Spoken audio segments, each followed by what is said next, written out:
It was 4:07 a.m. when Tyler Whitman stumbled through the glass doors of their Manhattan apartment. The city outside still glimmered with cold neon light. But inside, silence cut sharper than a blade. His shirt was wrinkled, his tie half loosened, and a faint trace of Chanel perfume still clung to his neck, a scent that didn't belong to his wife. Claire Whitman stood by the marble kitchen counter, pale and calm. Her belly, 6 months pregnant, rose gently beneath her gray cashmere sweater. On the counter sat a thin folder, a Mont Blanc pen, and 2 neatly stacked envelopes. Tyler frowned, confused. "Why are you up?" he muttered, reaching for a glass of water. Her voice didn't shake. "You should drink. It might help with the lies stuck in your throat." Tyler froze. He noticed the folder, the words "petition for divorce" printed on top. "You're serious?" Claire's fingers traced the pen slowly. "I was serious the moment you checked into the plaza under a fake name. Your receipt's in that folder. So are your text messages, your photos, and your pride." He blinked hard, then laughed, the arrogant, mocking kind she used to mistake for confidence. "Come on, Claire. You're hormonal. You're overreacting." Her eyes met his, steady and hollow. "You spent the night with her, didn't you?" He said nothing, and that silence said everything. Claire stepped back, slipping her wedding ring off her finger. It hit the marble with a small metallic clink, louder than thunder. "I won't raise my child in a home built on humiliation." Tyler scoffed, voice sharp with contempt. "You're not going anywhere with my baby." Just then, the elevator bell chimed. The door slid open, revealing Oliver Graham Sterling's assistant, holding a small Amazon box packed with Claire's essentials. Behind him stood the building's night security guard, polite but firm. "Mrs. Whitman," the guard said softly. "Your car's waiting." Tyler's smirk faltered. "You planned this?" Claire took a slow breath, hand on her belly. "I planned to survive." She turned to leave, her heels echoing against the marble floor. "Claire, don't walk away," he growled, his tone shifting from disbelief to desperation. She stopped by the doorway without looking back. "You already did. Bye." When the elevator doors closed behind her, the sound was final, a quiet, luxurious ending to a love built on lies. Outside, Manhattan's skyline shimmered like 1,000 witnesses. Claire pressed her hand against her stomach as the baby kicked gently, almost as if reminding her she wasn't alone. She looked up at the dark sky and whispered, "We'll be fine, little one.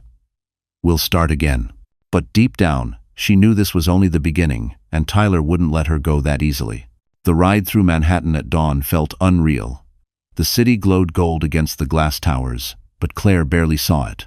She sat in the back seat of the Mercedes, one hand resting on her belly, the other clutching the divorce folder like a life vest. The driver, hired by Graham Sterling's office, said nothing. Silence was safer. When the car stopped in front of the Ritz-Carlton residences on the Upper East Side, the world outside looked like another planet.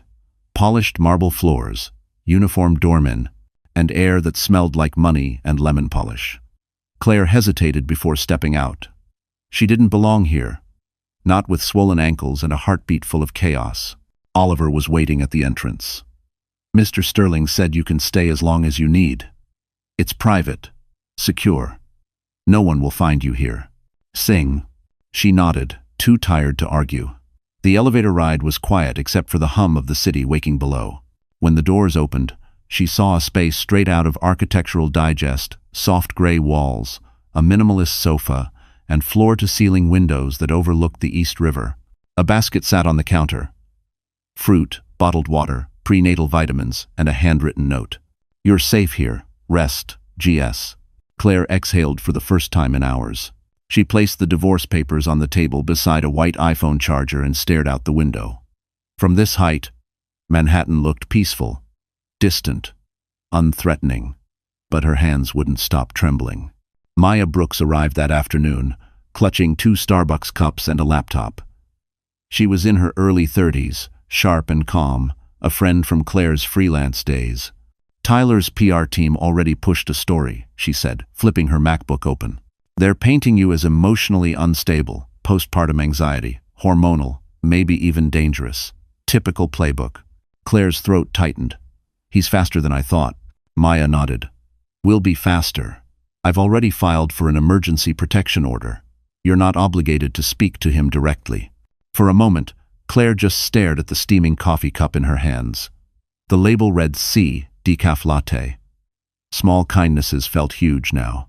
When Maya left, the apartment was too quiet again. Claire wandered into the guest room, sat on the edge of the bed, and looked at her reflection in the glass. Puffy eyes, cracked lips, dark circles. She didn't recognize this woman, but she knew she had to protect her. Her phone buzzed. A message from an unknown number. You think you can embarrass me and get away with it? I'll ruin you before that baby even comes. Tyler. Her pulse spiked. She locked the phone and turned it face down, forcing herself to breathe. Panic would only give him power. Later, as night fell, Aunt Ruth called. Her voice was strained. Claire, honey, maybe you should try to work it out. Tyler's been calling. He's scared. He says you're not well. Claire's heart sank. He paid you, didn't he? Silence on the other end confirmed it. She ended the call before tears could form. She opened her Kindle instead, scrolling through her saved books, until she found Women Who Run with the Wolves. A passage caught her eye. A woman's greatest strength is not endurance, but resurrection. She whispered it like a prayer. The city lights shimmered below, a million tiny promises that tomorrow could still be hers. But deep inside, she knew Tyler wasn't done. He was too proud, too afraid to lose control. As the clock struck midnight, Claire looked out at the dark river and said softly, "Let him try." Because this time, she had nothing left to lose, and that made her unstoppable. By Monday morning, Tyler Whitman was already smiling on LinkedIn. A perfectly lit photo showed him shaking hands with investors at a Wall Street conference, captioned, "Excited for fatherhood and new beginnings ahead." Hundreds of comments poured in heart emojis, congratulations, praises for the ideal husband and soon-to-be dad. Claire read it from the Ritz-Carlton apartment, her hands cold around a cup of herbal tea. The nausea came back, but not from pregnancy. She could almost hear his voice. Control the story before she does. Her phone pinged again. A news alert. Marketing exec Tyler Whitman faces false accusations amid wife's mental health struggles. Her jaw clenched. Tyler had flipped the narrative overnight. She scrolled through the comments. Strangers dissected her life, some sympathetic, most cruel. Poor guy, his wife must be unstable. She's just jealous. Classic hormonal drama. Maya arrived, laptop in hand. He's paying a crisis, PR firm, Crosspoint Strategies. They're good at smearing reputations quietly. Claire felt her stomach twist. He's going to destroy me. Maya leaned closer. Only if you react emotionally.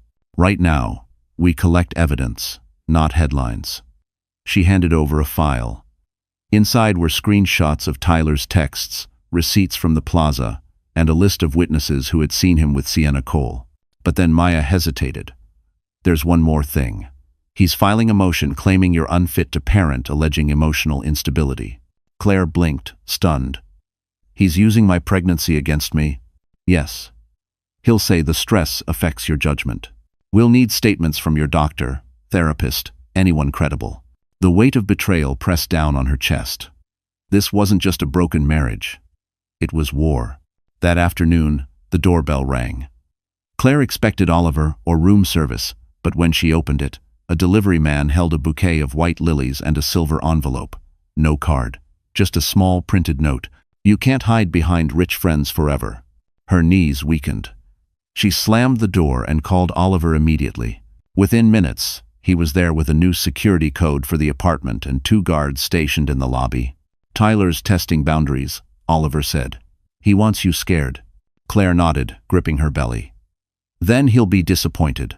That night, she sat by the window, Manhattan glittering beneath her like a cruel, beautiful stage. On her MacBook, she watched the video from Tyler's conference again. His charisma hadn't changed. He still looked like the man she once loved. The same smooth voice, the same smile that could sell lies as easily as dreams. But then she noticed something on the table behind him. His Mont Blanc pen gleamed under the lights. Her old gift. He'd kept it. The same pen he'd signed the hotel receipt with. It made her skin crawl. She opened a blank document and began writing a timeline. Every lie, every receipt, every call. She'd build her defense piece by piece. Just before midnight, her phone buzzed again, an unknown number, a distorted voice recording, "You're making this worse for yourself, Claire. I'll make sure no one believes a single word you say." Her fingers trembled over the keyboard. Fear tried to crawl in, but she pushed it down. She wasn't the same woman who cried in the kitchen 3 nights ago. Claire opened her email to Maya and typed, "He just escalated. I want every message, every payment, every fake article traced back. If we're going to fight, we'll fight smart." Outside, the city lights reflected in her glass like fire. For the first time, she didn't see a prison. She saw a battlefield. And somewhere deep inside, a fire started burning, the kind that doesn't go out until the truth wins. By Thursday morning, Manhattan was washed in cold rain. The sky was bruised gray, thunder grumbling over the East River. Claire sat across from Maya at a small marble table in the Ritz-Carlton lounge, a stack of folders between them. She hadn't slept more than 3 hours in days, but her eyes were sharp now. Fear was giving way to focus. Maya sipped her black coffee. "We've confirmed Tyler's expense report from his company. He marked the Plaza stay as a client meeting. Fraud. Plain and simple. If we get IRS attention, his career implodes." Claire's pulse quickened. "That's the first real weapon we have." "Pider." Maya nodded. "But we need timing. We'll file the motion quietly, let him think he's winning. Then, boom, it hits the court the same day the IRS receives a tip." Claire exhaled slowly, rubbing her belly. "He's still trying to talk to me. Calls from unknown numbers. I don't pick up, but he keeps leaving messages. He sounds so calm, like none of this is happening." "That's part of his charm," Maya said flatly. "He manipulates with civility. Don't answer. Not even once." "Hydas." Just then, Oliver arrived, rain dripping from his coat. "Mr. Sterling asked me to deliver this." He placed a sleek silver folder on the table. Inside were documents detailing security measures for Claire's safety guards, private access, and an encrypted phone. Claire smiled faintly. "He's very thorough." Oliver hesitated. "He knows what people like Tyler can do when they lose control." After Oliver left, Claire looked out at the rain tracing lines across the window. The city was a blur of umbrellas and headlights.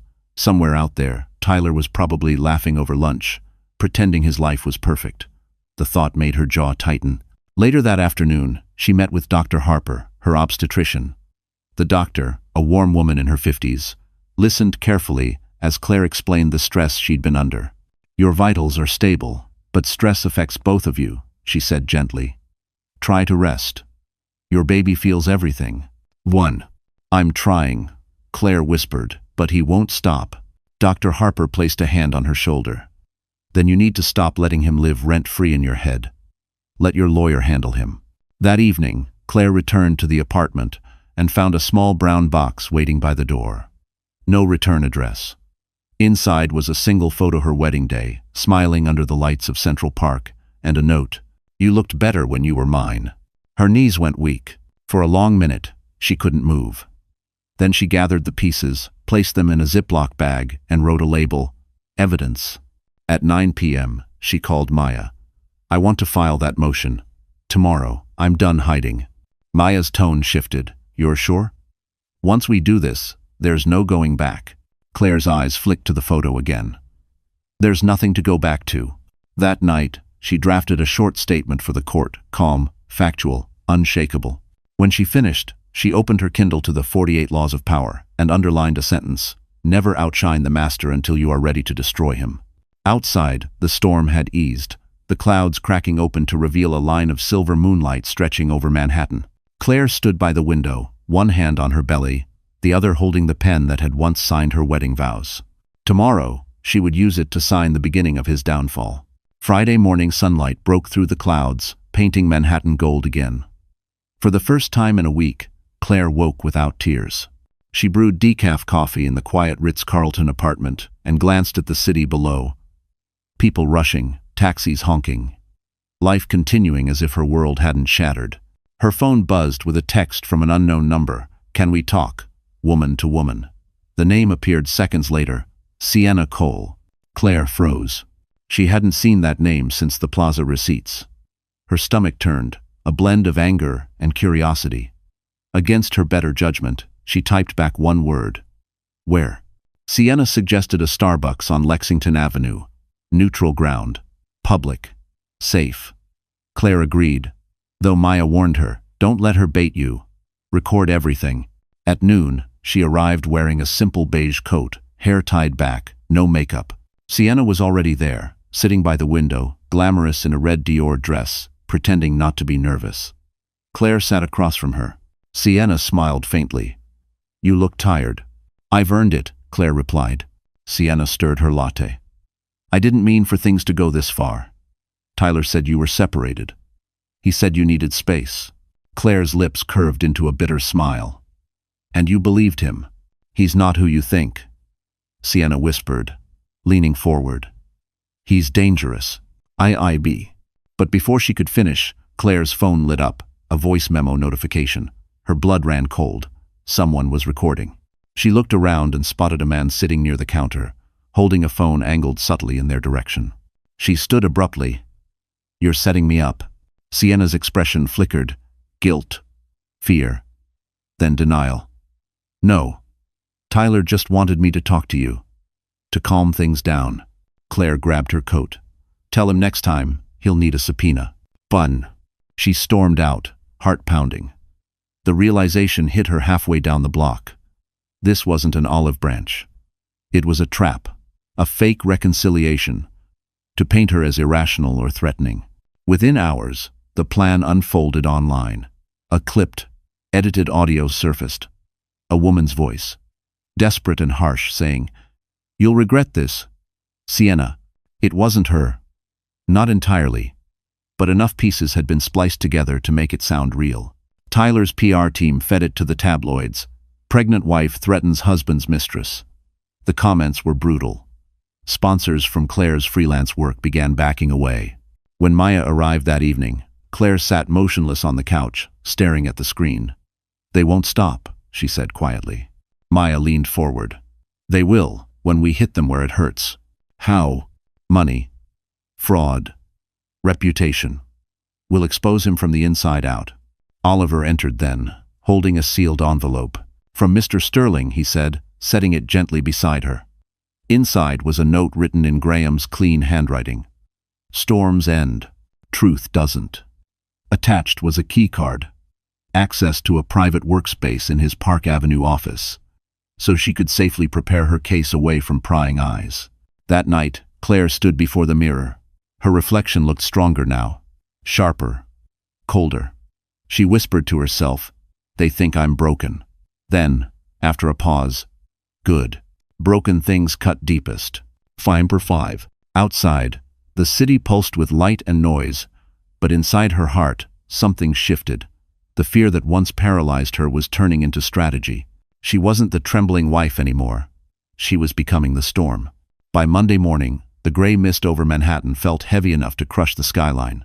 Claire arrived at Graham Sterling's Park Avenue office, the same building where Tyler often bragged about closing million-dollar campaigns. The irony wasn't lost on her. Inside, the lobby gleamed with black marble and gold accents. The receptionist gave her a polite nod before leading her to the executive conference floor. Graham's assistant, Oliver, was already there, stacking folders like chess pieces. He'll try to corner you emotionally, Oliver warned. Stay calm. Let Maya do the talking. Claire took a breath, smoothing her beige trench coat over her pregnant belly. I'm not afraid of him anymore. Minutes later, the glass door slid open. Tyler entered clean-cut, confident, wearing the same navy suit he'd worn the day he proposed. Behind him trailed his attorney, a smug woman named Cynthia Ford, and Sienna, dressed conservatively now, eyes downcast. For a moment, time seemed to freeze. The faint scent of his cologne hit her, the one she used to love. It made her skin crawl. Maya stood, expression unreadable. We're here to discuss settlement terms, she said evenly. Cynthia smiled like a viper. My client is willing to offer a generous sum in exchange for confidentiality and joint custody. Claire blinked. Confidentiality? You mean silence. Tyler spread his hands. Claire, this doesn't have to get messy. We can keep our dignity. Her voice was ice. You lost yours at the plaza. The room went still. Tyler's jaw tightened. but he kept his tone civil. "You're emotional. You need help, not headlines." "Way." Graham entered then, tall, composed, the kind of man whose presence rearranged the air. He nodded to everyone but only looked at Claire. "Apologies for being late." Tyler smirked. "Ah, the billionaire savior. Tell me, Claire, how long until the sympathy turns into a paycheck?" Graham's eyes narrowed. "Careful, Mr. Whitman. Some of us still believe integrity is currency." Maya slid a document across the table. "Here's our offer: full custody, half the assets, no media clause. Or we proceed with evidence of fraud and personal misconduct." Cynthia frowned. "What evidence?" Oliver tapped a tablet. The screen lit up with scanned receipts. The Plaza Suite, spa charges, champagne, all billed to Tyler's company account. Then another file, voice-to-text, transcripts of him mocking Claire's mental state in messages to colleagues. Tyler's composure cracked. "This is illegal surveillance." "No," Maya said, calm as stone. "These came from your corporate emails, public domain once subpoenaed." Sienna's face paled. She whispered something to Cynthia, who whispered back urgently. Graham folded his arms. "You wanted this private. We're offering that courtesy once. Decline. And tomorrow morning it becomes public record." The tension hummed like live electricity. Finally, Tyler stood, straightening his cuffs. "You'll regret this," he hissed. Claire rose too, her gaze unflinching. "I already did. For 10 years. Shunned." He stormed out, Sienna trailing behind, her heels clicking like retreating gunfire. When the doors shut, Maya exhaled slowly. "That went better than I expected." Claire turned to the window. Below them, Park Avenue glittered under the noon sun, cars like veins pulsing through the city. "He won't stop here," she murmured. Graham's reflection appeared beside hers in the glass. "Then neither will we." 1. For the first time, she let herself believe that maybe, just maybe, she wasn't fighting alone anymore. And somewhere deep down, Tyler's empire had just started to crack one signature at a time. The following weekend brought blue skies and bitter headlines. Manhattan glimmered as if mocking her. Claire was leaving her doctor's office when her phone began to vibrate endlessly. Messages, tags, mentions. She stopped on the sidewalk, heart pounding, and opened the first notification. There it was. Tyler and Sienna, photographed at the River Cafe, arms linked, smiling for the cameras under the Brooklyn Bridge lights. The caption on page 6 screamed, "Marketing power couple Tyler Whitman and PR executive Sienna Cole seen at charity gala. Love triumphs over scandal." Claire froze. The photo spread like wildfire. Tyler's hand rested protectively on Sienna's waist, the same way he used to touch her. For a dizzy second, she couldn't breathe. Across the street, a digital billboard replayed the same image in rotation with an ad for Dior. Her reflection flickered over their smiling faces. A ghost in her own story. Her phone rang. "Maya." "Claire, don't look at the news. It's a stunt. They're trying to provoke you." "I already saw it." Her voice cracked. "He looks happy." "Fake happy," Maya corrected. "I've seen that expression 1,000 times. It's PR armor. But listen, we have bigger issues. His lawyers just filed an emergency petition to challenge your custody motion. They're calling you unstable and emotionally volatile." Claire felt her stomach twist, a sharp pain rippling through her abdomen. "He's using this against me. That photo, that story. He's painting me as the jealous ex." "Then we'll change the narrative," Maya said firmly. "Go home, rest, let me handle this." But rest was impossible. Back in the apartment, Claire sat in front of the window, the Manhattan skyline bleeding into dusk. Her phone wouldn't stop buzzing. Journalists requesting statements, strangers commenting cruel things online. No wonder he left. She's clearly unhinged. Her hands shook as she scrolled through them. She wanted to scream, but the sound caught in her throat. Instead, she turned the phone face down and whispered, "Don't let him win. Don't give him what he wants." A knock broke the silence. Oliver stepped inside, holding a manila envelope. "Maya asked me to bring these updates on the case. Also, Mr. Sterling wanted you to have this." Inside was a simple handwritten note. "Do not measure yourself by his lies. Measure him by how far he must crawl to reach your strength. G.S." Claire read it twice. Something inside her steadied. She set the note beside her MacBook and opened a new folder titled Truth. She began uploading everything: text, screenshots, receipts, bank transfers, copies of Tyler's corporate fraud. The folder would be her shield, her revenge, her salvation. Hours passed. Rain began to fall against the windows again. At 10:37 p.m., she received one last message, an email from Tyler's account. "You'll never win, Claire. I own the story." Her reply was short. "Then I'll write a better one." She hit send and closed her laptop. The next morning, Maya called, voice trembling with excitement. "We just received confirmation. One of Tyler's company accountants reached out anonymously. He's willing to testify about the fake expense reports. He's terrified, but he wants to come clean." Claire gripped the phone. "So the cracks are spreading." "Yes," Maya said. "And this time, the world might finally start believing you." Claire walked to the window, watching the sun rise over the city that had mocked her the day before. A new kind of fire burned in her chest, not rage, but clarity. Because no matter how loud his lies were, the truth was finally finding a microphone. The following Tuesday, Claire sat in the Park Avenue workspace. Graham had arranged an elegant, glass-walled office that smelled faintly of espresso and cedar. The city shimmered beneath her, but her world revolved around the glowing MacBook screen in front of her. Folders, receipts, and transcripts sprawled like weapons on a digital battlefield. Maya joined via video call. "We've started the audit. Tyler's company filed his luxury expenses as client entertainment. The IRS doesn't like that." Claire gave a grim smile. "Good. Let them peel back his perfect image." Oliver entered carrying 2 lattes from Starbucks. "Graham's in a meeting, but he asked me to remind you, stay off social media today." Tyler's team launched another round of smears. "Son, already?" Claire muttered. She opened her email. Dozens of alerts filled the inbox. Headlines, gossip threads, podcasts speculating about her mental decline. It felt endless, but something inside her had hardened. She clicked each tab with surgical precision, documenting every false claim for Maya's legal archive. Then came an anonymous email with no subject line, just a link. She hesitated.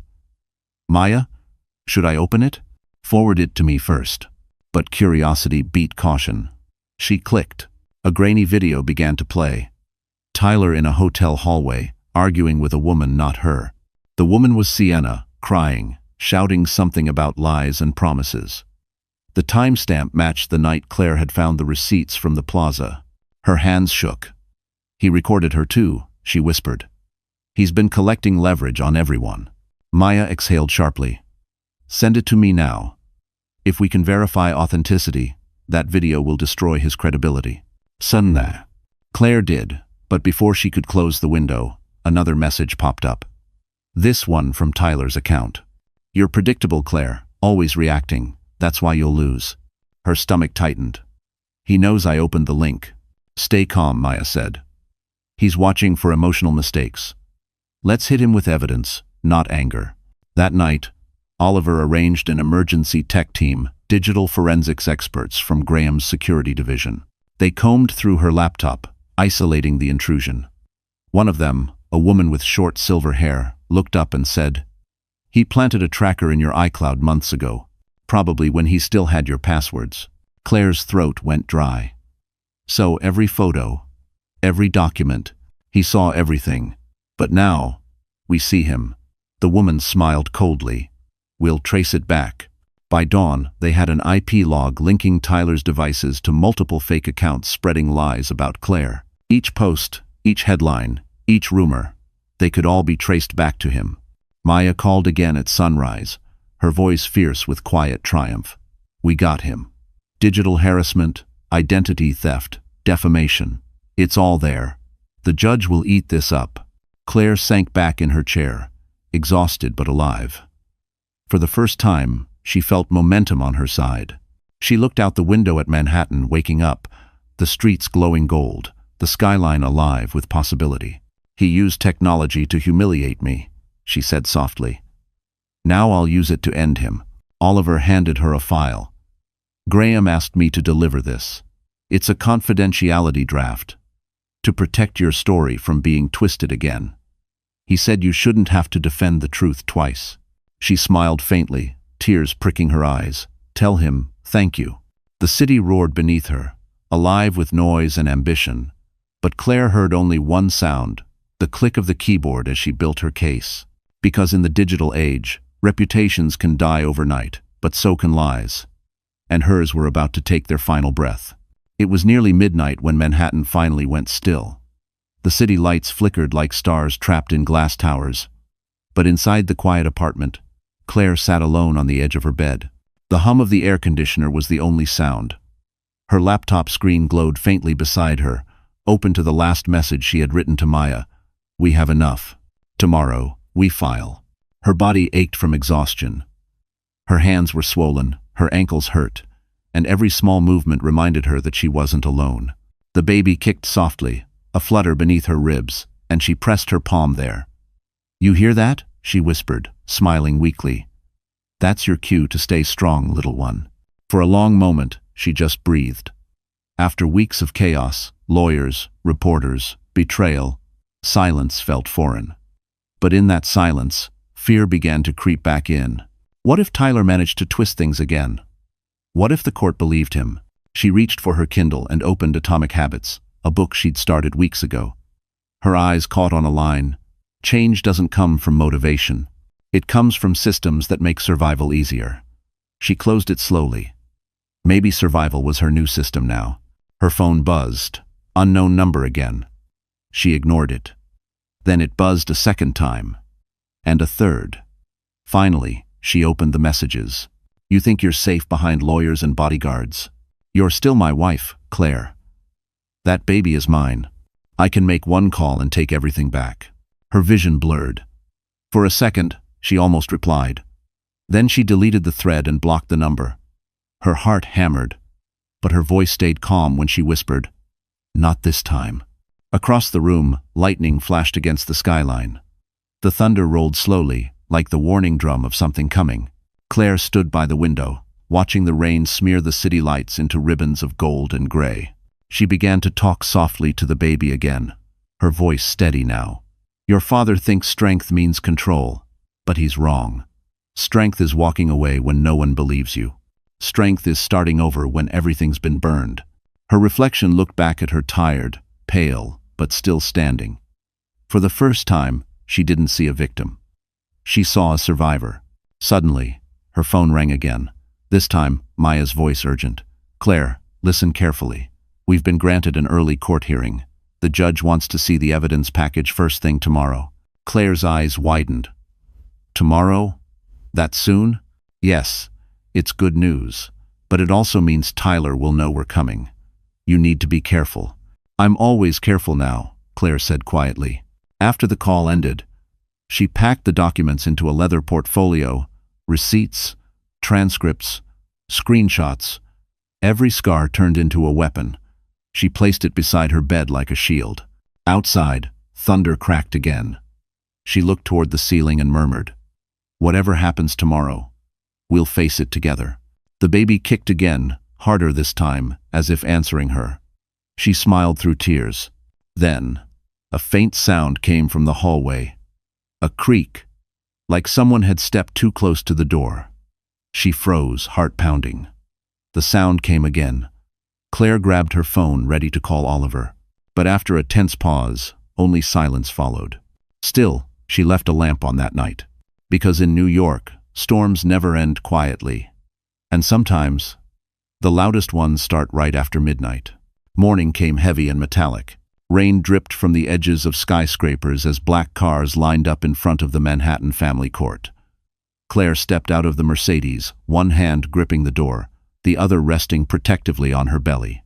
Her reflection in the tinted window startled her. Sleek black dress, hair pinned tight, eyes that didn't belong to the same woman Tyler used to manipulate. She looked unbreakable. Maya was already waiting under the courthouse awning, crisp suit, umbrella in hand. You're early, she said softly. I didn't sleep. That's good, Maya said, half smiling. Sleep makes you soft. Today, we need steel. Inside, the air was cool and sterile, buzzing with reporters. Flashbulbs exploded like lightning when Claire entered. Oliver kept them back with quiet authority, leading her into a small holding room. Graham wasn't there, but a note waited for her on the table. Courage doesn't mean absence of fear. It means walking through it anyway. G.S. Claire touched the note briefly, grounding herself. Then the door opened, and the bailiff announced, Whitman versus Whitman. Preliminary hearing. The courtroom smelled of paper and tension. Tyler sat at the opposite table in a tailored navy suit, immaculate as ever. Sienna was in the back row, sunglasses on indoors, pretending to be invisible. When Claire walked past, Tyler's jaw tightened, not out of guilt, but rage at losing control. Judge Reynolds, a stern woman in her 60s, called the room to order. We're here to address claims of defamation, financial fraud, and temporary custody rights. Maya began, her voice crisp and deliberate. Your Honor, my client has faced months of malicious slander while enduring a high-risk pregnancy. We have proof of falsified corporate expenses and online harassment originating from Mr. Whitman's accounts. Tyler's lawyer, Cynthia, countered instantly. Your Honor, these are emotional accusations from a woman under extreme psychological stress. Objection, Maya snapped. We have digital forensic evidence. The judge raised a brow. Proceed.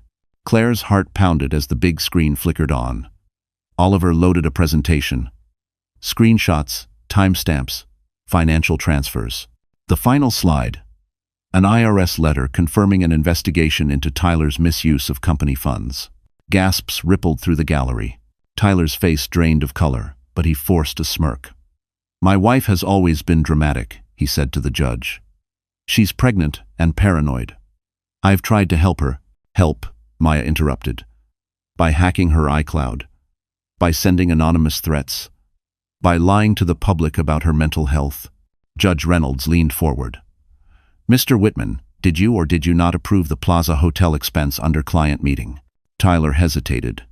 For the first time, his voice faltered. It was misfiled. 1. Misfiled, the judge repeated dryly. At 2 a.m, with champagne service? A low murmur spread. Sienna shifted in her seat, eyes darting down. Then Maya delivered the final blow. Your Honor, we also have a sworn statement from one of Mr. Whitman's employees, confirming he ordered false reports to cover up personal expenses. We're submitting it today. The judge nodded slowly. Motion for fraud accepted. We'll schedule a formal hearing. Temporary custody remains with Mrs. Whitman. For a heartbeat, the world went silent. Claire felt the weight lift slightly from her chest. She turned to Maya, who whispered, Round 1, ours. As they walked out, reporters shouted questions. Cameras flashed. One caught the exact moment Tyler slammed his briefcase against the wall, the sound echoing through the marble hallway. Outside, the air smelled of rain and victory. Fragile, fleeting, but real. Claire looked up at the gray sky and whispered, For you, little one, this is just the beginning. Because when truth takes the stand, even the most polished lies begin to tremble. 3 days after the hearing, a package arrived at the Ritz-Carlton apartment. No sender, no label, just Claire's name scrawled in black ink across the brown cardboard. For a moment, she stared at it on the doorstep, dread curling in her stomach. Maya had warned her not to open anything unfamiliar, but curiosity whispered louder than caution. She brought it inside, slicing the tape carefully with a kitchen knife. Inside was a collection of small, cruel ghosts. Tyler's cufflinks, her old wedding photo, and the Cartier bracelet he'd promised to pay off once the bonus cleared. The receipt, still tucked in the box, showed it was charged to Sienna's account. At the bottom, a note in Tyler's handwriting. You'll never outgrow me. You'll always be the woman I built. Claire's breath hitched. She could feel her heart hammering against her ribs. For a long time, she just stood there, staring at the proof of everything she'd lost and everything she'd survived. Then her anger steadied into something colder. She picked up the photo frame and whispered, You didn't build me. You broke me. I rebuilt myself. When Maya arrived that afternoon, Claire showed her the box. He's trying to rattle you, Maya said, taking photos for evidence. Every gesture, every message, its control disguised as nostalgia. Claire nodded, her tone calm. Then let's turn his nostalgia into evidence. That night, she sat at her MacBook and began cataloging every item from the box, dates, receipts, emotional context, transforming them into another thread of her defense. She labeled the file Exhibit 17. Manipulation pattern. Oliver stopped by to check the new security system. "Mr. Sterling upgraded your access code," he said. "No one gets in without my approval now." He hesitated before adding, "Graham asked how you're holding up." Claire gave a tired smile. "Tell him I'm still standing." Oliver nodded, leaving her alone again with the city's hum outside. As midnight drew near, she poured herself a glass of water and looked out over the East River. The city lights blurred through her reflection. The same woman, but with sharper edges now. Her phone buzzed with a message from an unknown number. "Enjoy your souvenirs?" Her blood ran cold. "Tyler." She took a screenshot and sent it straight to Maya, adding, "He's watching the apartment. Be careful." Within an hour, Oliver's team swept the hallway and found a small wireless camera hidden near the doorframe, disguised as a smoke detector. Claire's knees nearly buckled when she saw it. "He's stalking me," she whispered. Oliver met her eyes, firm but steady. "Not anymore. We'll file for a restraining order first thing in the morning." When everyone left, Claire sat on the couch in silence. The city outside looked endless, uncaring. She rubbed her belly, whispering to the baby again, "He thinks fear will make me crumble, but all it's doing is teaching me how to fight." She took the Cartier bracelet from the table, weighed it in her hand, and dropped it into a trash bin. No more gold chains pretending to be love. My time. For the first time in months, she slept deeply, dreamless, quiet, whole. The next morning, she woke to Maya's text. "Restraining order filed. Judge granted emergency approval. He can't come near you." Claire smiled faintly, feeling a slow warmth spread through her chest. For once, the law wasn't just protecting her body. It was protecting her peace. And peace, for Claire Whitman, was the rarest luxury of all.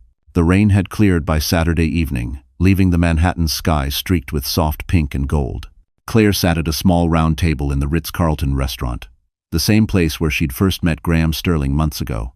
The faint scent of rosemary and lemon drifted through the air, and for the first time in weeks, she wasn't holding a folder of evidence or a phone buzzing with threats. Across from her sat Aunt Ruth, eyes red, hands twisting a napkin nervously. "I shouldn't have taken the money," Ruth whispered. "Tyler said it was just to help him tell his side. I didn't know he'd twist it like that." Claire studied her aunt's face. The woman who'd raised her after her parents died, who taught her how to braid hair and write thank you notes. Betrayal still stung, but exhaustion had dulled the edge. "You knew he was lying, Ruth. You just didn't want to see it." Tears welled in Ruth's eyes. "I was scared for you, honey." He sounded so sure of himself. "I thought maybe you'd lost control." Claire exhaled, her tone gentle but firm. "He made you doubt me. That's what he does. He takes good people and turns them into witnesses for his story." Ruth nodded, voice trembling.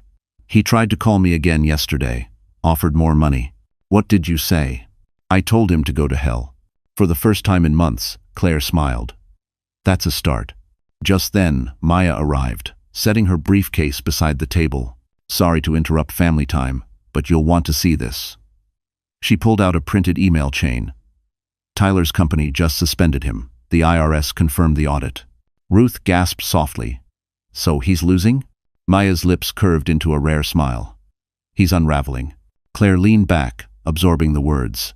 It didn't feel like triumph, not yet, but it felt like gravity shifting in her favor. As they ate, conversation drifted to lighter things. Ruth asked about the baby's name. Claire smiled faintly. "Ethan. It means strong in Hebrew." Maya raised an eyebrow. "Fitting." Halfway through dinner, Oliver appeared, carrying a small box wrapped in navy ribbon. "From Mr. Sterling," he said quietly. Inside was a delicate silver pendant, a crescent moon engraved with a single line, "Even the broken light still shines." Claire's throat tightened. "Tell him thank you." When Ruth and Maya left, she stayed behind, watching the city lights blink against the glass. Couples laughed at nearby tables. Waiters carried champagne flutes past her. Life kept moving. For the first time, she felt ready to move with it. Then, as she gathered her purse, Her phone buzzed, a new email, subject line blank. She hesitated before opening it. The message contained a single image, her standing at the restaurant table minutes earlier, viewed through a long camera lens. Beneath it, a message. Nice necklace. He's watching you now too. Her blood went cold. She forwarded the email to Maya instantly. Within minutes, Oliver and hotel security swept through the lobby. Cameras revealed a figure outside, hooded, lurking near the valet entrance. The footage was grainy, but unmistakable. Tyler. He was violating the restraining order, taunting her again. Claire stood by the window as sirens wailed faintly in the distance, her reflection trembling under the neon lights. She whispered to herself, "You can follow me, Tyler, but you'll only see how far behind you've fallen."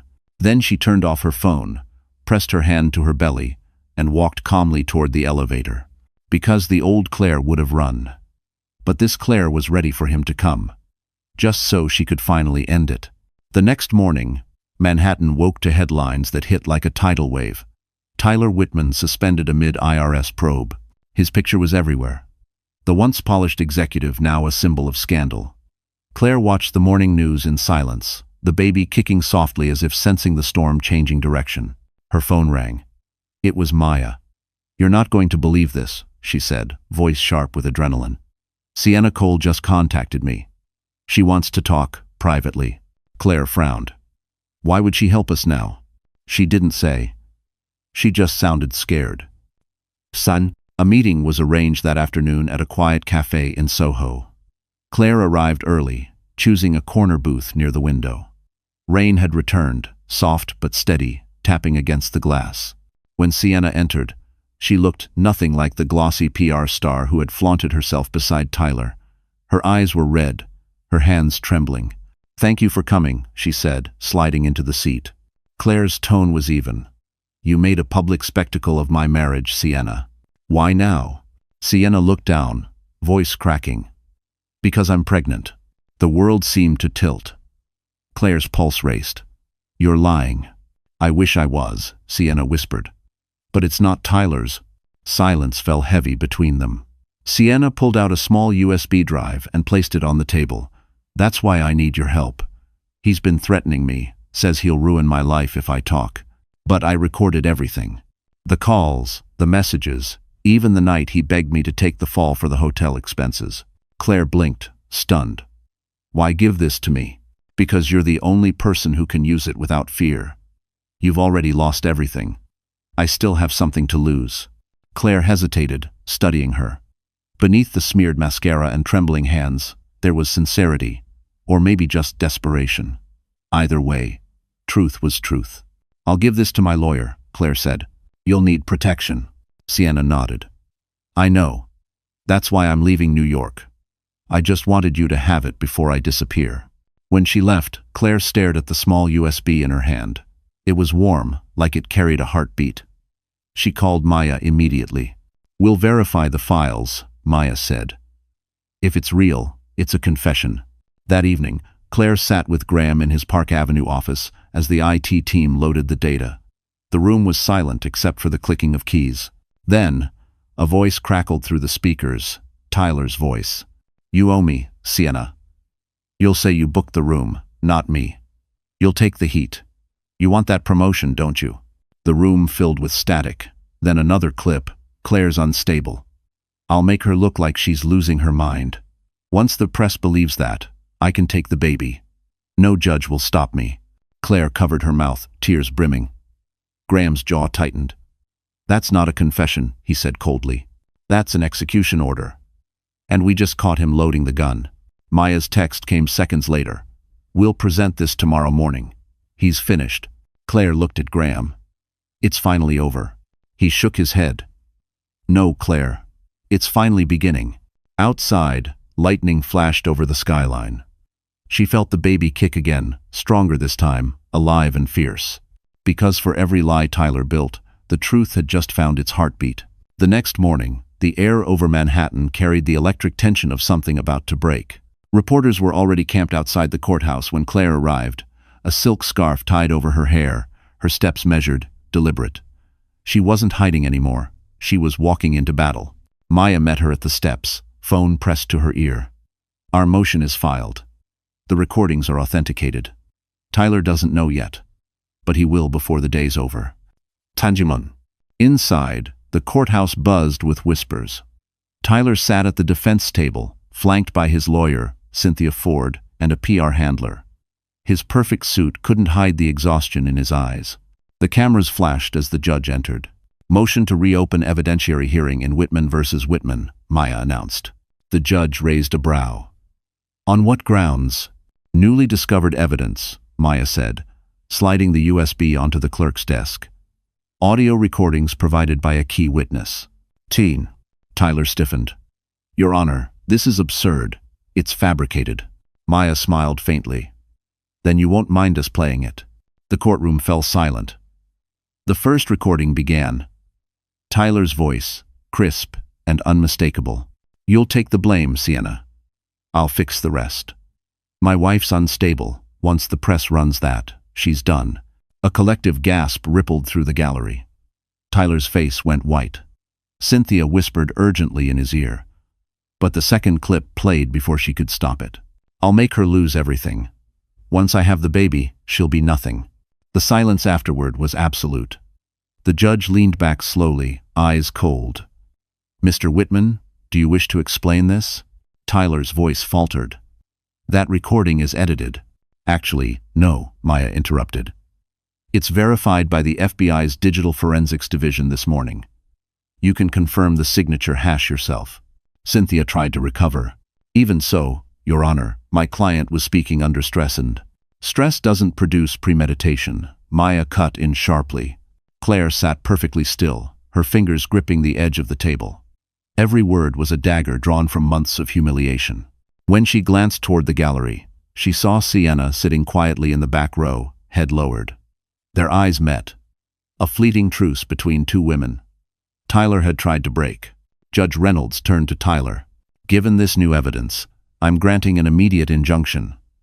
Mr. Whitman, you are to have no contact with Mrs. Whitman, direct or indirect, pending criminal review. Tyler slammed his palm against the table. You can't do this.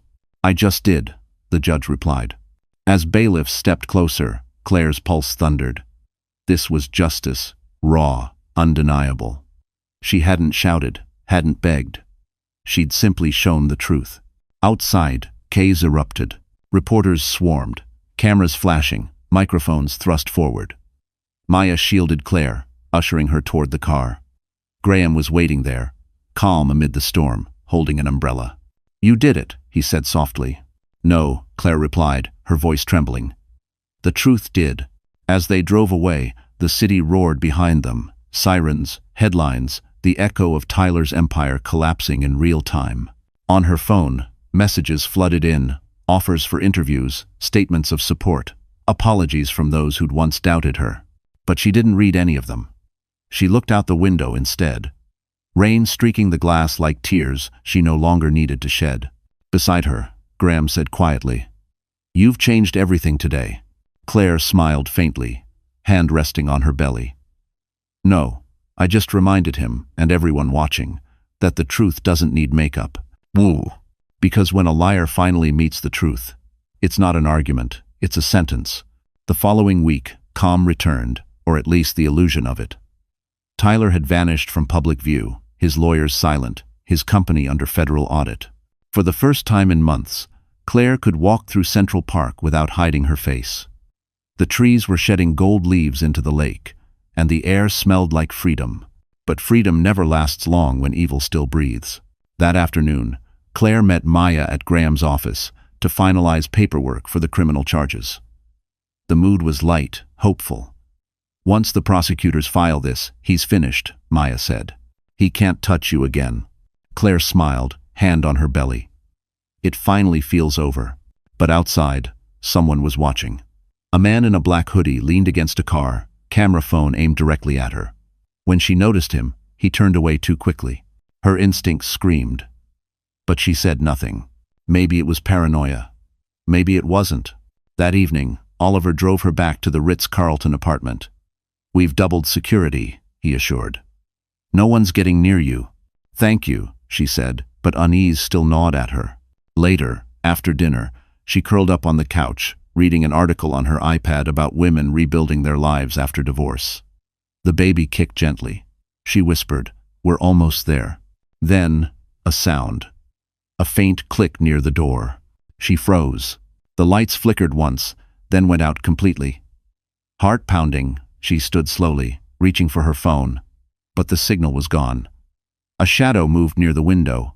"Who's there?" she called, voice trembling. A man's voice answered low, unfamiliar. "We don't want to hurt you, ma'am. Just come quietly." Her breath hitched. They'd cut the power. They knew the guard's rotation schedule. Tyler's doing. She bolted toward the bedroom, locking the door behind her. The baby twisted inside her belly, sensing her fear. "It's okay," she whispered, trying to steady her breathing. "Mommy's got you." The doorknob rattled violently. "Claire, don't make this worse," one of them shouted. She scanned the room, no weapons, just her phone flashlight and a crystal lamp. She grabbed the lamp, clutching it like a lifeline. Her pulse thundered. Suddenly, the sound of boots echoed from the hallway. Another voice yelling, "Security! Drop it!" 5. A struggle erupted. Shouts, grunts, the crash of glass. Then silence. Moments later, Oliver burst into the room with 2 guards behind him. "You're safe," he said breathlessly. "We've got them."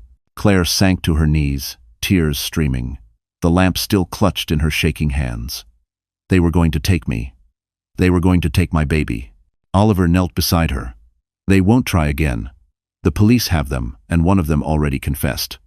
Tyler paid them. The words didn't feel real. She stared at the dark window, the reflection of her terrified face. "He actually tried to kidnap us." Maya arrived minutes later, hugging her tightly. "He just ended his own defense," she whispered. "There's no coming back from this." By dawn, news broke.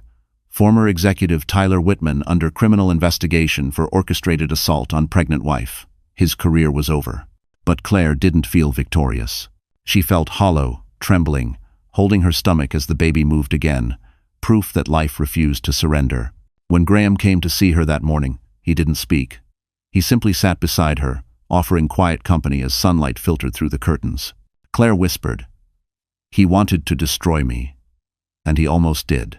Graham met her eyes. "Almost," he said. "But almost doesn't win. See." And as the first light touched her face, Claire realized something powerful.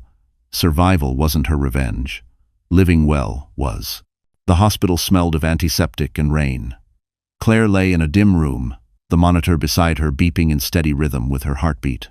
Her body trembled from exhaustion and adrenaline. Hours earlier, she'd gone into premature labor after the attack. The contractions had come fast, her world spinning in flashes of white light and pain. Now, silence. The nurse entered quietly. "The baby's stable," she said softly. "He's small, but strong. He's breathing on his own." Claire closed her eyes. Relief rolled through her like a wave. Tears slid down her temples. "Can I see him?" "Soon. They're running final checks." When the nurse left, Maya slipped into the room, her heels clicking softly on the tile. Her sharp edges had softened tonight. She looked less like an attorney and more like a friend. "You scared us," she whispered. "But you did it. He's safe." Claire managed a faint smile. "He came early. Maybe he wanted to see how the story ends." Maya squeezed her hand. "The story isn't ending. It's just changing authors." A moment later, Graham entered. His usual composure was gone. His tie undone. His eyes shadowed from sleepless hours. He stood at the foot of her bed, saying nothing at first. Then, quietly, "You're incredible." Claire laughed weakly. "I feel like I've been hit by a train." "May." "Still incredible," he said, sitting beside her. He pulled a small velvet box from his coat pocket, not jewelry but a silver charm shaped like a star. "For him," he said. "I thought he deserved something that shines without needing polish." Her throat tightened.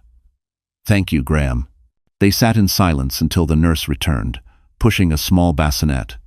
Inside, wrapped in white, was a tiny baby boy with dark hair and a steady, fragile breath. "Here's your son," the nurse said. Claire reached out, hands trembling. The world blurred as she touched him for the first time. "Hi, Ethan," she whispered. "We made it." Graham looked away, blinking fast. Maya smiled through her own tears. "He's perfect," she said. "And he's yours. Completely yours." Hours passed in a soft haze of exhaustion and wonder. But beneath the hospital calm, outside those walls, chaos had erupted. Tyler had been arrested at dawn. Attempted kidnapping, fraud, defamation, the list was long. News outlets ran the footage of him being led away in handcuffs. Maya showed Claire the clip from her phone. "He's done," she said simply. Claire watched in silence. The man who once commanded rooms now looked small, his arrogance stripped away by flashing cameras. "I don't hate him," she said quietly. "Not anymore. Hate keeps you tethered." Graham nodded slowly. "Then maybe this is your victory. Not revenge, but peace." Bye. The next morning, sunlight filtered through the blinds, pale and clean. Claire held Ethan close, his tiny fingers curling around hers. She whispered, "You'll never know what fear smells like. Not while I'm breathing." Maya stood by the window, phone pressed to her ear. "The judge approved full custody," she said, turning toward Claire. "You're officially free." Claire smiled, tears spilling freely now. Graham approached her bedside. "You gave him life," he said softly. "And in the process, you gave yourself one too." She looked at Ethan's sleeping face, then back at Graham. "We survived," she whispered. He smiled. "No, you conquered." Outside, New York stretched awake under the new morning, the same city, but it looked different through her eyes now. Because some victories don't roar. They breathe soft, small, and alive in your arms. 2 weeks later, the city buzzed with anticipation. The trial of Tyler Whitman v. The state of New York had become national news, a symbol of power, privilege, and the woman who refused to break. Reporters lined the courthouse steps, shouting questions about the baby, the mistress, and the millionaire benefactor.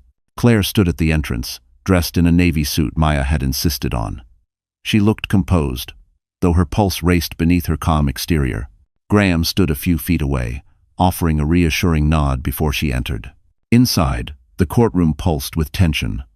Tyler sat at the defense table, thinner, paler, arrogance worn down to raw nerves. His wrists bore faint red marks from the cuffs he'd been freed from only minutes before. When his eyes met Claire's, they held something unfamiliar, not rage, not pride, but quiet panic. Judge Reynolds called the session to order. "We're here to address the criminal charges against Mr. Whitman, including fraud, defamation, and conspiracy to commit kidnapping." "Bida," the prosecutor began, voice clear and sharp. "Your Honor, this is not a divorce case. This is about a man who weaponized wealth and influence to destroy his wife's credibility, endanger her life, and manipulate the legal system for personal gain."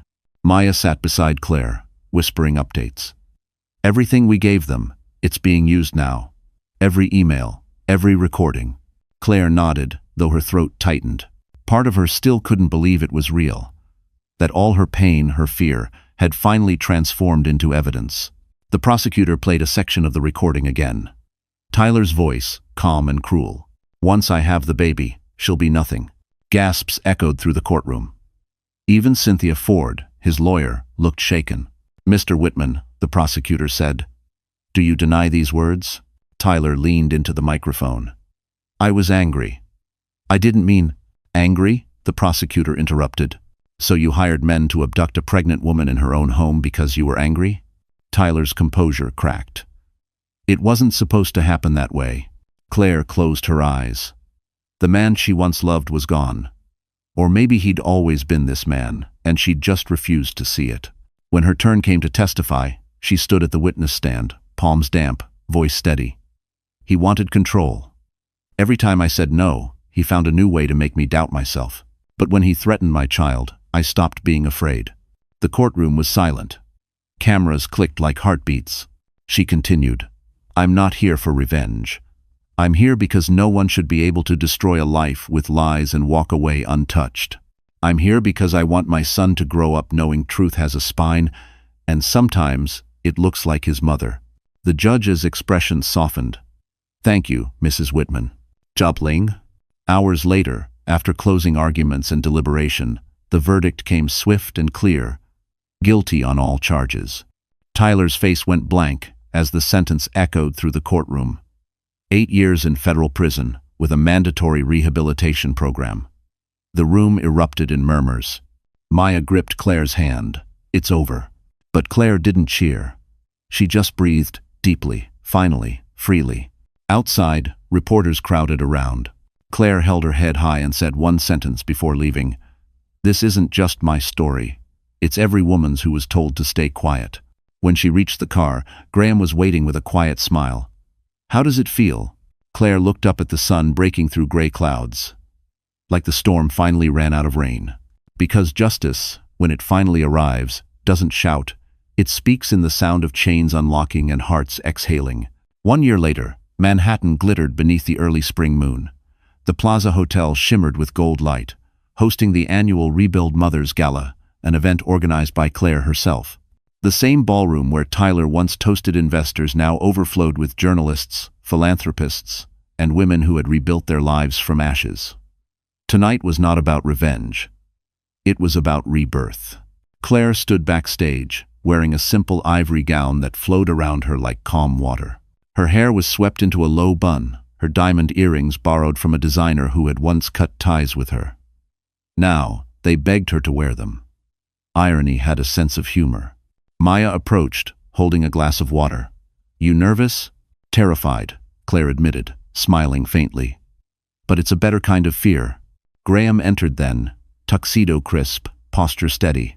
The crowd outside roared as his name was announced.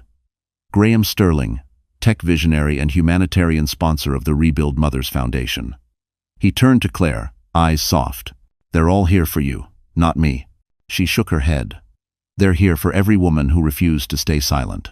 He smiled. Then go show them what strength looks like. As she stepped onto the stage, the ballroom erupted in applause. Cameras flashed like constellations. Claire paused for a breath, scanning the faces before her. Survivors, supporters, and strangers united by resilience. Last year, she began, her voice clear but trembling. I stood in a courtroom, terrified, broken, and ashamed. I thought surviving was enough. But surviving is only the beginning. Rebuilding, that's where power lives. The audience hung on her every word. My story isn't unique, she continued. Every woman here has been told she's too emotional, too fragile, too dramatic. But tonight, I want to redefine those words. Emotion means we care. Fragile means we endured. Dramatic means we lived to tell the story. The crowd rose in a wave of applause. Claire smiled through tears.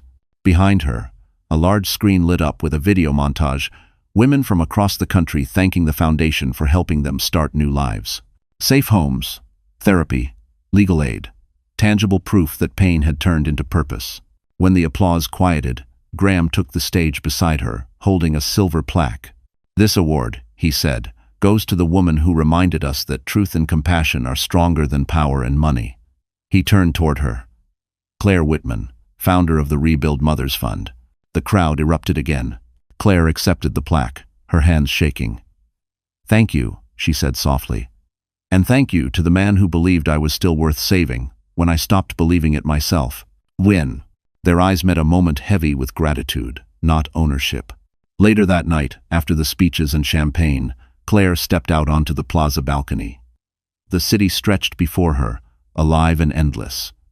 Graham joined her, jacket slung over one shoulder. You did it, he said. We did it, she corrected, but I'm still learning how to live without looking over my shoulder.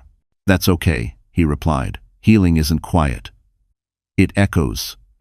Sen. She laughed softly, glancing down at her phone. A photo from the babysitter had just come through. Ethan, asleep, clutching the little silver star Graham had given him. She looked back at the glittering city. For a long time, I thought Tyler destroyed my life, she said. Now I see he just redirected it. Graham smiled. Redirection can be destiny. The wind lifted her hair, carrying her laughter over Fifth Avenue. Because the best revenge was never destruction. It was becoming everything they swore you couldn't be. The morning after the gala, sunlight poured through the tall windows of Graham's penthouse overlooking Central Park. The air smelled like strong coffee and fresh tulips. A gift from the foundation team congratulating Claire on the event's success. She stood barefoot by the glass wall, wearing one of Graham's white shirts, her hair loose and glowing in the golden light. For the first time in years, she felt peace that didn't feel borrowed. Ethan was at home with the nanny, safe, healthy, laughing. The city outside didn't look threatening anymore. It looked alive. Graham walked in quietly, 2 mugs in hand. "You didn't sleep," he said softly. She smiled. "I didn't want to. I didn't want to miss this feeling." He handed her the mug. "What feeling?" "That I finally own my life again." They stood there for a while, sipping coffee in silence. Then Graham said, "The gala raised over $3 million last night. You've built something that'll outlive all of us." Claire laughed, a small, surprised sound. "Funny, I used to think success meant being someone's wife. Now it just means waking up without fear."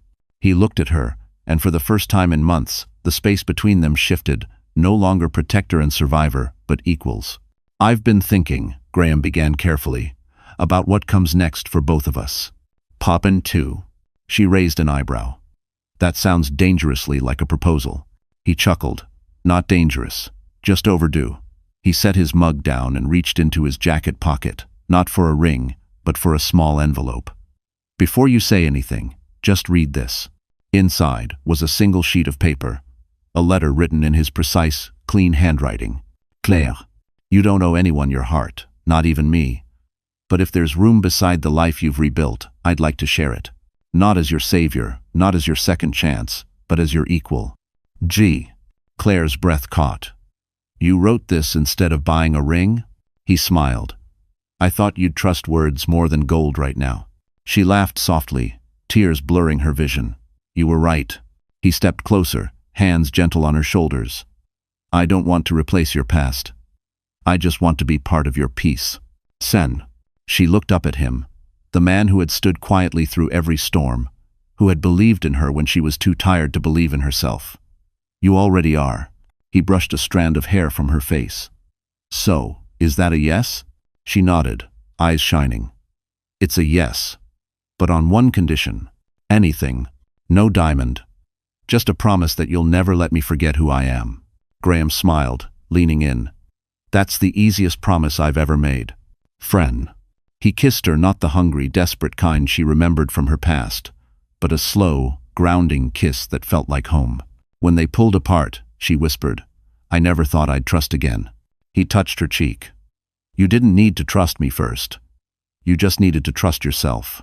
Later that evening, as they walked through Central Park with Ethan between them, Claire watched her son chase pigeons near the fountain.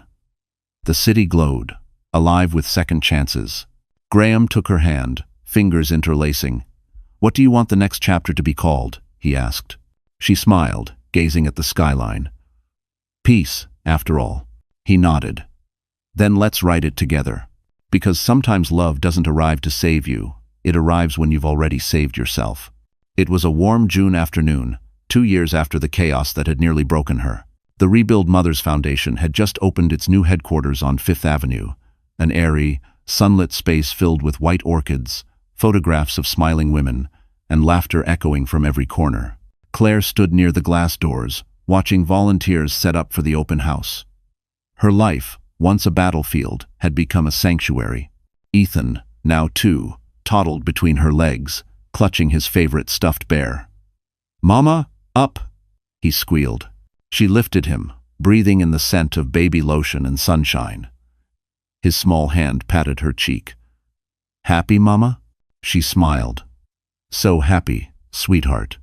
Across the room, Graham was speaking with a journalist, describing the foundation's expansion into 6 new states.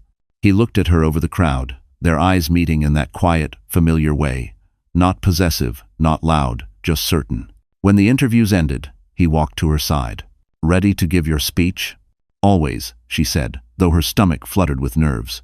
Minutes later, she stood at the podium, Ethan sitting in Graham's arms nearby. The room hushed as cameras turned toward her. "2 years ago," she began, voice steady, "I was afraid of my own story. I thought pain made me smaller, shame made me weaker, and loss meant the end. But pain can be a teacher. Shame can become truth. And endings," she paused, looking at Graham and Ethan, can be beginnings wearing different clothes.